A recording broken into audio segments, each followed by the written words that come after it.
Abduction, Chapter 37, Part 1. "So, where am I driving to?" asked John. "Into the heart of the city center," I replied as I looked out at the city lights. "We're going to where Ivanovna says she runs her business." I didn't think she meant to tell Echo and me, but she did. "You know where this is?" I couldn't pinpoint where Ivanovna lived. I would have to go by memory and using my gut feeling again, and I had to hope that would lead me to Echo. Echo and I followed the reporter to this part of town. We were hoping that Ivanovna would lead us to where her new office was located, I said. I was so focused on not being seen that I didn't realize that I was right on top of Ivanovna's safe house. "If this wasn't for Echo, I would suggest we call the police," joked John. "We're crazy for doing this, you know." I smiled. "I've done crazier things in college." "I know," muttered John. "I was the guy that bailed you out countless times, remember?" "I remember." John drove without a sound for a while. I pointed out when we needed to turn. If it weren't for the connection John and I had as friends, my gestures would have been meaningless to anyone else. "A word of advice about the girl," said John, breaking the silence.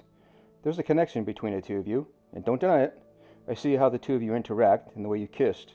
There's a lot of good chemistry between the two of you. If this is the girl you said you'd be working with, it will not be easy for you or her. If I were you, I would cool it with Natasha if you intend on marrying Echo. Natasha's a bright girl, but neither she nor Echo will share. I know you're strong enough to do this, so keep your relationship purely platonic, or Echo will take you for everything you own." "I get it," I replied. "Good. Now let's free Echo, and whatever other girls are in this safe house," said John. I was glad I had a friend like John. He would keep my secret, as I would his if the situation was on the other foot. All I had to do was compartmentalize my feelings for Natasha and lock it away.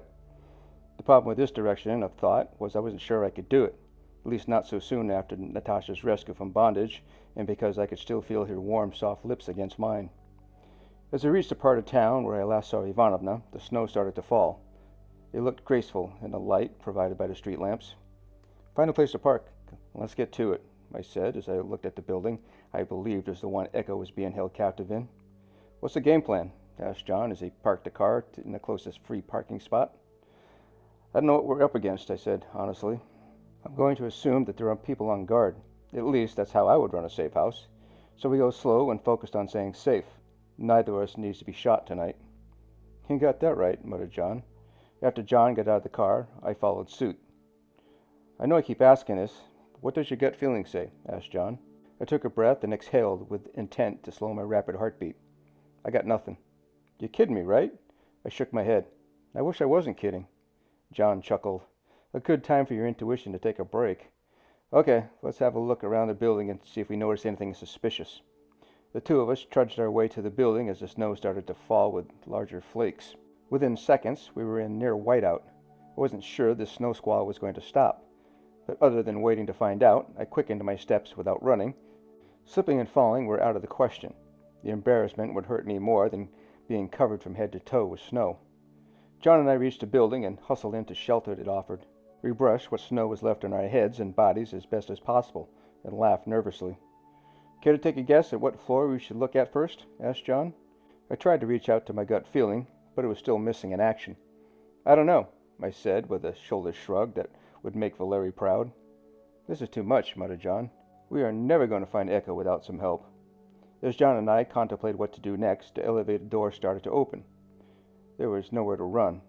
We were trapped if whoever walked out of the elevator happened to be one of the kidnappers. Luck was with us as an older woman walked past the open doors. I took a chance that she could speak English. "Excuse me?" The woman looked shocked, but she stopped and casually looked at John and me. "Yes?"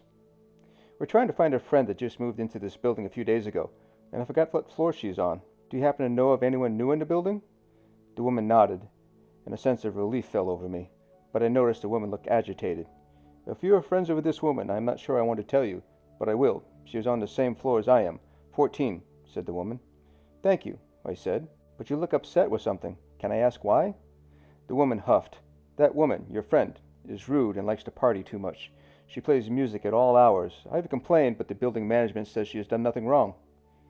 "Thank you, and have a good night. I will talk with my friend for you," I said. The woman nodded her thanks and left the building. "That wasn't hard," muttered John. "I'm guessing the description fits the reporter Ivanovna?" "It does," I nodded. "Let's go rescue Echo." John placed a hand on my chest. "Not so fast. It would be foolish to go up there and just barge in.